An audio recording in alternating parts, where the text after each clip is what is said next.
Hey, I'm very sleepy. What's up, is a culture detective here investigating your favorite albums, and today I'm going to be quickly doing an album review on the new Danny Brown album, Quaranta. So, Detroit rapper producer Danny Brown is back with a new album, Quaranta, and Danny Brown is honestly, in the last few years, one of the most interesting rappers there are.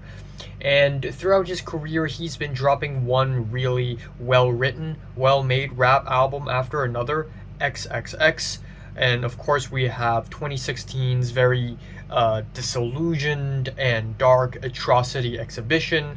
And then a few years later, he followed up with that with something more simple and something more lighthearted called You Know What I'm Saying. And earlier this year, he even did a legendary collaboration project with JPEG Mafia called Scaring the Hose Volume 1, where both of them just go all out with crazy beats, crazy samplings, ridiculous lyrics, really putting the fun in fun rap music. It's really fun, is what I'm trying to say. But normally, Danny Brown is defined by his eccentric flows and wacky deliveries and crude humor and crazy lyrics and his unapologetic themes and the crazy beats. And Danny Brown is usually very out there as a rapper.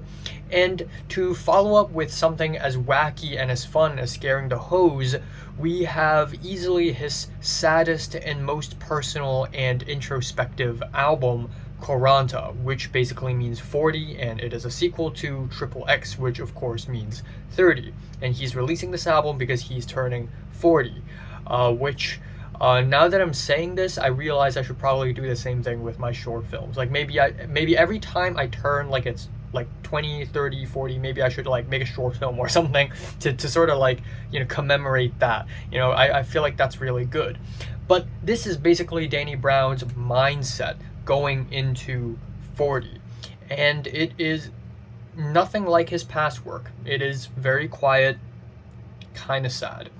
So we have the title track Quaranta, and right off the bat, it is a tone setter. It has the downtrodden, moody guitars, simple beats. He raps about how he's 40 now. He goes back in time a little bit and talked about how after Triple X came out, he felt clueless, he didn't know what to do, and flash forward, he's 40 now, he's released a few albums now, and he's sort of reflecting on his life again.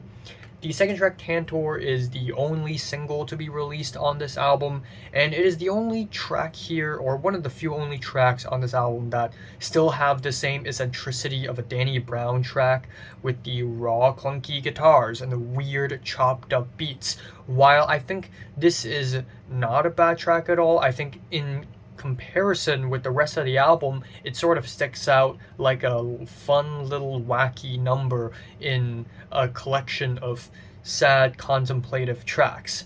Then we have Ain't My Concern, which is a spacey track with echoey percussions, jarring drum hits, and lyrically he raps about distractions in his life, little detours that isn't his concern, and how he has to get those things out of the way in order to move forward with music. And it gets really cerebral, it gets really heady, it's very lyrical as well. Following that, we have Dark Sword Angel with its dusty beat and metallic tones. Again, we have bits of distorted guitars here and there, and just like Tantor, it has the same eccentricity. But what I like about this track is that it's also fun, but it's also kind of moody, and it sort of fits within this plain emptiness that this album sort of transpires. Then we have YBP, which is Young, Broke, and Poor, and that obviously refers to Danny Brown's upbringing, being young, broke, and poor, or young, black, and poor, I guess. And we have a great feature here who adds a lot to the track. The beat's kind of funky, but it's also kind of sad. It really portrays a certain vibe that his childhood and his upbringing has, and it's just a really good track. And also the next track explores similar themes with Jen's Terrific Vacation, which actually is a play on words because it is actually about gentrification. And it's kind of a hip-hopified version of Carmen with the stuttery pianos and the woozy jazzy drums and then some creepy synths. Really intricate production with bits of bleeps and bloops, and I wouldn't say they're bleeps and bloops. I would say they're just loose percussion, but very intricate percussion. And then lyrically, he talks about urban planning erasing the community that he grew up with. The second half of the album basically goes even further into that headspace with the track Down With It, which is about a doomed relationship where Danny Brown decided to not be in a relationship with someone in order to pursue music, just so that a long time later he realized that he's actually in love with her. And this track is very much about loneliness and regret, and it really felt real. It's like a confession on top of some beautiful synths. On the track Celibate, he raps about how he used to sell a bit, but now not anymore, and it kind of works as a cautionary tale. It features Mike, who gives a fantastic feature, on top of some relaxing lo-fi keyboards, which I think works really well. Shakedown features more lo-fi pianos, which I think instrumentally it's pretty basic for Danny Brown, and again we have a very simple beat, and again Danny Brown explores similar themes, not that crazy of a track.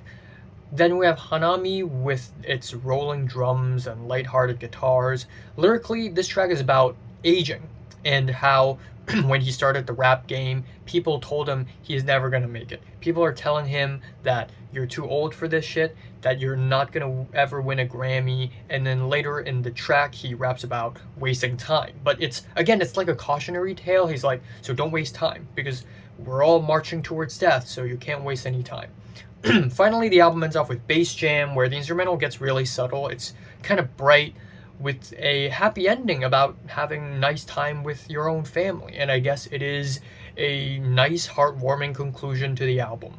So, yeah, overall, it is a really good album, really personal, unexpectedly personal album from Danny Brown. I do wish he goes further. Oh, what's wrong with my throat? I wish he goes further into these themes and these lyrics, because there is a lot more to explore with these themes of regret and loneliness and aging, especially. But I think this is Danny Brown in his mindset at this point in time, and I respect this album quite a bit. I'm giving Danny Brown's new album Quaranta a light 8 out of 10. So have you listened to the new Danny Brown album? Comments below, let me know, subscribe if you want more, and thanks for watching.